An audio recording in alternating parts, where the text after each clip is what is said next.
अब हम ना साहित्य सोपान, अब हम वो श्रेणी कर रहे हैं कि जो साहित्यिक गतिविधियों में जो अपने अपने मंच चला रहे हैं और बहुत उस पर मुकाम हासिल किया है, तो उनमें साहित्य सोपान सम्मान देने की कोई किसी को वो ना लगे। मैं जितना मेरे से सामर्थ्य थी मैं उस हिसाब से सबको सम्मानित करने की कोशिश करती हूँ।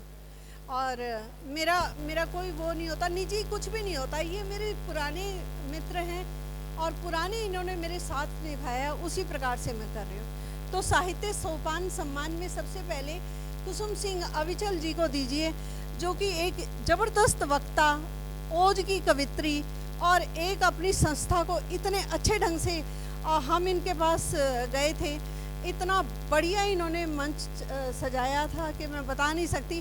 तालियों के साथ अभिनंदन हो प्लीज़ कुसुम सिंह अविचल जी। आइए आदरणीय। बेटा आप जी, आदरणीय कुसुम सिंह अविचल जी, सम्मान के लिए आपका स्वागत। सम्मान का नाम है अभिव्यक्ति सोपान सम्मान। सोपान मतलब सीढ़ी, जिन्होंने लोगों को सीढ़ियाँ दी, जो अपने मंच हैं और दूसरों को चांस देती हैं। तो अभिव्यक्ति खुद सीढ़ी बन करके, तो आपका बहुत जी बहुत बहुत स्वागत आपका, बहुत बहुत बधाई। खुद सीढ़ी बनकर दूसरे को, सामने वाले को मंजिल तक पहुंचाना, बहुत बहुत धन्यवाद ही, बहुत धन्यवाद आपका,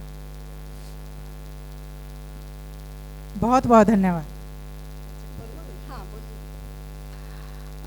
मधुबाला जी से मेरा परिचय बहुत पुराना नहीं है, शायद 2 वर्ष का या 2.5 वर्ष का होगा। और इनसे मुलाकात मेरी ऐसी हुई थी, एक रस मंजरी चलता है कार्यक्रम, जिसमें अरुणा पाठक जी ने एक कार्यक्रम किया था। वो एक और बताऊं कि अध्यक्ष की भूमिका में कुसुम सिंह अविचल जी थी, और अध्यक्ष कितनी बारीकियां नोट करता है और सबको बताता है। तो वो इनका, आप इनको एक अध्यक्ष बना करके देखिए, इतनी बारीकी से बताती हैं। उसके लिए भी एक तालियां हैं, ऐसा टीचर नहीं मिलता। आपकी रचना के एक एक पहलू को उजागर करके, आपकी एक एक बारीक चीज़ को, वो कुसुम सिंह अविचल हैं। मैं वो संस्मरण साझा करना चाहूँगी। तो ये बनी थी मुजरिम और मुझे बनाया गया था जज, और उसमें क्वेश्चन जो प्रश्न करते थे वो हमारे ज्ञानचंद्र मिश्रा जी थे, और एक विशेष प्रश्न करने के लिए उन्होंने एक और पात्र रखा था। वो एक महाशया थी, उनका मैं नाम नहीं लूँगी, बहुत अपने को मतलब आत्ममुग्धता हैं वो। तो जब इनसे प्रश्न करे जा रहे थे, इन्होंने हर प्रश्न का उत्तर दिया, क्योंकि जैसा हम सभी जानते हैं बहुत ही साहित्य की बारीकियाँ हमारी मधुबाला जी से बहुत लोगों ने सीखी हैं, और मैंने भी नोटिस किया है। तो इन्होंने कहा था, मधुबाला जी ने छंद मुक्त जो रचनाएं होती हैं उन पर इन्होंने बात कही थी, और उन महोदया ने इनसे इतने क्रॉस क्वेश्चन किए थे कि ये बिल्कुल मतलब एक तरह से क्या कहना चाहिए, खिसिया गई थी। तो मैं जो मैंने विशेषाधिकार का प्रयोग करते हुए मैंने उनकी बात को काटा था।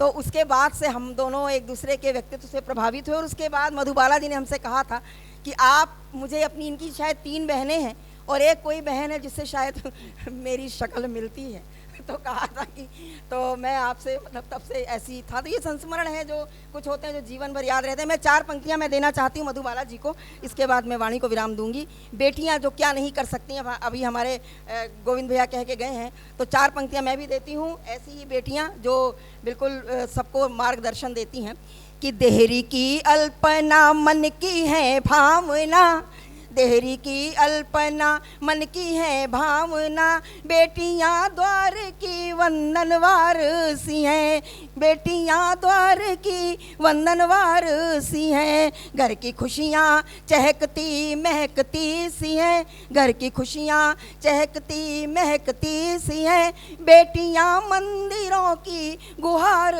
सी हैं।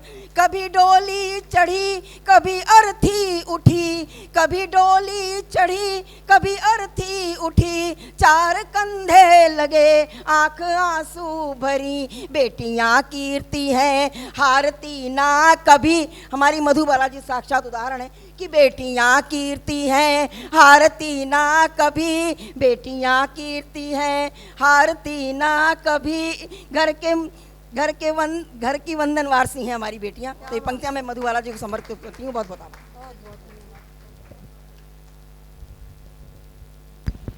अभी मैं साहित्य सोपान में